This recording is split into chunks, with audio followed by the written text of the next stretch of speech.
The motorsport season for 2015 has ended, and there's nothing better to do over the long winter months than watch plenty of classic races, and if you're going to do that, you might as well make it in Monaco.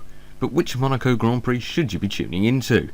Well, that's what this list is all about, as I provide my top 5 Monaco Grand Prix. At number 5, the 1970 Monaco Grand Prix. This race provided what was probably the most dramatic finish ever at Monaco, and it came down to the very last corner of the last lap of the race. It was a brilliant encounter, and ultimately the brilliant speed and pressure of Jochen Rindt forced world champion Jack Brabham into making an unbelievable and rare final corner mistake. Back in 1970, practice was held over 3 days, and on the Friday it was so wet that Jack Brabham drove his Brabham Ford while holding an umbrella over the cockpit. At the start of the race, neither Brabham nor Rindt were in contention, as Jackie Stewart streaked away from pole and comfortably headed the field. By the time Black Jack made it into second place, at around the lap 24 mark, he was 14 seconds down on the Scot. But within 3 laps, the Cosworth engine went pop in Stewart's machine, and Brabham inherited the lead. At half distance, Jochen Rindt was running down in 4th place, but started to put his foot down and, with a series of fastest laps, moved his Lotus into second place by lap 65 of the 80, although he was still around 13 seconds down on Brabham. The gap was 10 seconds with 10 laps to go, and so began an incredible charge where Rindt closed in at a rate of a couple of seconds per lap. Then, Brabham was dramatically slowed while trying to lap Joe Siffert in his ailing march. The 120,000 strong crowd, packed into the tiny Mediterranean enclave, were egging Rindt on, as the pair was separated by just 1.5 seconds at the start of the last lap. Brabham had to deal with 2 backmarkers, and, in an anxious bid to prevent Rindt from getting within a whisker of passing for the lead, he chose the inside line into the final turn. At the tight Gasworks hairpin, he locked up on the dirty part of the track and went straight into the tyre wall. Rindt shot through into the lead, and so dumbfounded was the man holding the checkered flag that he failed to wave it to acknowledge the Austrian's dramatic win. Brabham, meanwhile, managed to haul his crippled BT-33 out of the barriers to secure second place. You couldn't help but feel sorry for the dejected champion. Rindt's final lap was the fastest of the race, 1 minute 23.2 seconds, a full 0.8 seconds faster than Jackie Stewart's pole position time. Then, just 20 minutes after the finish, a hailstorm of monumental proportions hit Monaco, which could have changed the result completely. If the race had still been going, the final laps would have been reduced to a complete shambles. At number 4, the 1992 Monaco Grand Prix. As was the case in 1970, this race was filled with drama in the closing stages, but this time there was no change of lead right at the end. The 1992 season had started with Nigel Mansell dominantly winning the first 5 races from pole, and he was gunning for his 6th straight win as F1 headed to the Principality. He'd once again put his FW14B up front with a hugely impressive pole lap, 0.8 seconds quicker than anyone else, and managed to drive the first ever 90-mile-per-hour lap of Monaco. Fast forward to Sunday. In those days, the race start was delayed until Prince Rainer had eaten his lunch. Once the race got underway, Mansell roared into the lead, whilst Ayrton Senna crucially nabbed second from Riccardo Patrese entering the first corner. The race was looking all too predictable as our Nige extended his lead from Senna by around 1 second per lap. Ayrton Senna later said he couldn't think of beating him, but you never know what might happen at Monaco. In the early stages, he was planning for the end of the race. On lap 71, just 7 from the end, Mansell's Williams was off the pace, and he was frantically talking to his engineers, convinced he'd picked up a puncture. Whether it was caused by hitting the barriers or debris, no one was sure, but after a tardy stop, Mansell re-emerged from the pit lane just as Senna streaked past into the lead. Mansell closed the gap, almost 2 seconds faster on his fresher rubber, but he couldn't find a way past. All around the lap, Mansell jinked and bobbed his car behind the McLaren, but Monaco proved that no matter how much quicker you are, overtaking remains nigh on impossible. Senna knew that he was going to try everything, and all he had to do was stay on the road and in the right place. On the straights, it was like a drag race, with wheel spin in 3rd and 4th gear. Mansell was later quoted as saying, "If anyone drove like Ayrton did then, they'd be given a number of penalties. They got close, but crucially, they didn't touch." At number 3, the 1984 Monaco Grand Prix. Monaco was subjected to a torrential downpour before the start of the 1984 Grand Prix. As the rain blew in from the Mediterranean and lashed the harbour side, drivers commenced in the hope the conditions would improve. But seconds after the green light, the inevitable happened as both Renaults collided with each other as they rounded Saint-Devote. Despite the appalling visibility, Alain Prost slithered into an early lead and was chased by Nigel Mansell in his Lotus. On television, the pictures and then the sound kept breaking up, as first commentators couldn't see what they were talking about, and viewers back home couldn't hear what they were saying. By lap 12, Nigel Mansell was pushing hard in his Lotus, and soon found a way past Prost. With 49 races under his belt, could this be Nigel Mansell's first win? No. Just 5 laps later, he slid on into the barriers and broke his right rear suspension. Meanwhile, a certain Ayrton Senna, in his first season of Formula 1, who had started 13th in his Toleman, was scything through the field and had moved up to 3rd, which became 2nd when he overtook Niki Lauda into the first corner. At this point, Senna was 31 seconds behind race leader Alain Prost, but the Brazilian began an incredible charge, taking up to 3 and sometimes 4 seconds per lap out of the Frenchman's lead. But now the weather had taken a turn for the worse, and Prost began to frantically gesticulate to the officials at the start-finish line. With the Frenchman leading, they brought the race to a halt after just 31 of the scheduled 77 laps.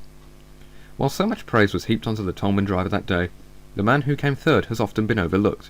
Stefan Bellof had put in a similar charge to Senna, starting 20th in his Tyrrell, and was closing in on the Brazilian when the red flag appeared. At number 2, 1996.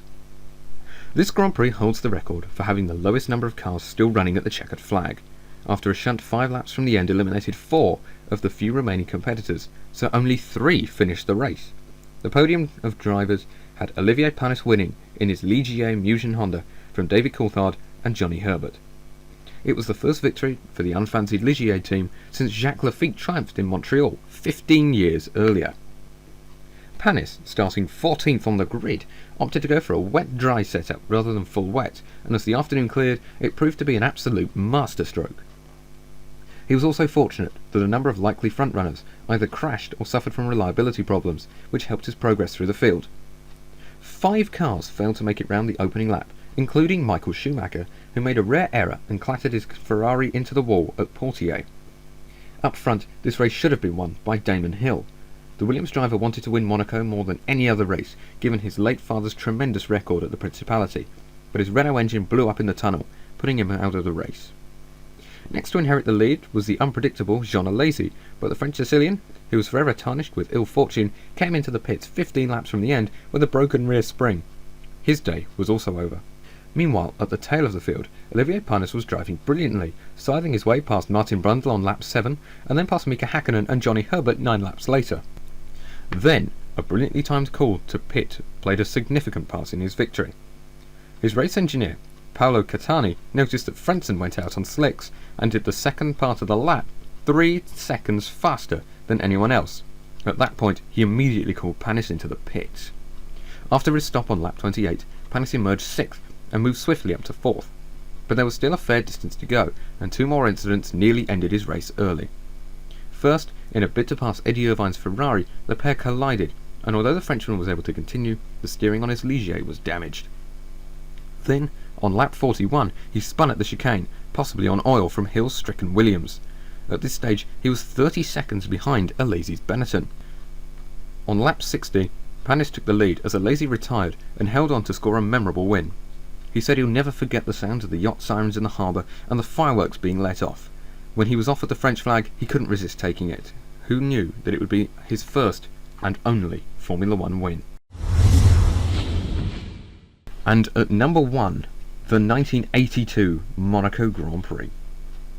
For 73 laps, the 1982 Monaco Grand Prix had been a fairly routine affair, a tepid race in a season that had been characterised by controversy, excitement and tragedy. But over the course of an extraordinary final 3 laps, all that would change. At the start, René Arnoux went off like a bolt from the blue and built up quite a big lead until he lost it on lap 15. Alain Prost took over the lead, and although Riccardo Patrese was pushing him hard, there was no real chance he'd ever get past. Everyone was just waiting for the race to run its natural course when all hell broke loose. Coming out of the chicane on lap 74 of 76, Prost's Renault snapped sideways and slammed heavily into the barriers. As the Frenchman clambered out of the wreckage, Patrese slid his Brabham into the lead. With 2 laps to go, surely this was the Italian's moment to seize a maiden Formula 1 win. Or was it? 2 laps earlier, on lap 72, Derek Daly, who was running 5th in what was only his second start for Williams, had a big moment at Tabac that was to add further drama to the proceedings. He turned into the corner and the car had simply got away from him. It was a long, lazy spin and the rear wing hit the barrier, but amazingly Daly was somehow able to keep the car going, albeit at a price. When he passed the pits, the team were waving at him to slow down. What he didn't know at the time was that the gearbox cooler was connected to the rear wing, and as a result, the car was losing oil from the gearbox. Could the oil have caused Prost to spin? Possibly, but it was almost certainly the reason that Prix lost control under braking at the Lowe's hairpin and stalled his car. As the Brabham lay beached on the curb, Didier Pironi's Ferrari and Andrea De Cesaris' Alfa Romeo nipped past and into the first two positions. Surely, Patrese' chance was gone. However, with his car sitting in a dangerous position on the track, the marshals had no choice but to push it into a safer position. Thinking quickly, Patrese took advantage of the slope down to Portier and bump-started his engine back to life. Under any other circumstances, he would almost certainly have been disqualified for receiving outside assistance. Pironi led going into the final lap, and the crowd was reaching fever pitch. But Pironi's lead was to be short-lived, as he ran out of fuel with barely half a lap left to race. That should have allowed De Cesaris through for the lead, but incredibly, he'd ground to a halt as well. On the last lap, De Cesaris had heard that the engine was making a funny noise going up the hill to Casino, and when he was going downhill, it simply cut out.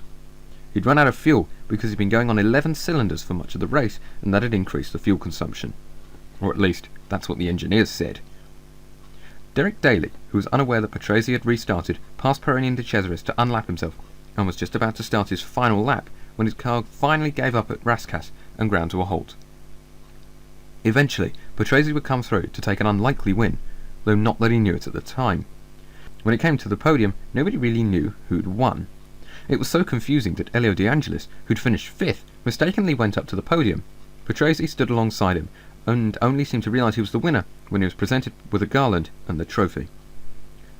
As the great Murray Walker said, thinking back, I can't remember a more exciting race. Neither can I, Murray. Thanks for watching, and I hope you enjoyed the video. If you did, drop a like and subscribe if you don't want to miss any future videos from this channel. On the screen right now are 2 more videos that I think you might enjoy. Once again, thank you very much for watching.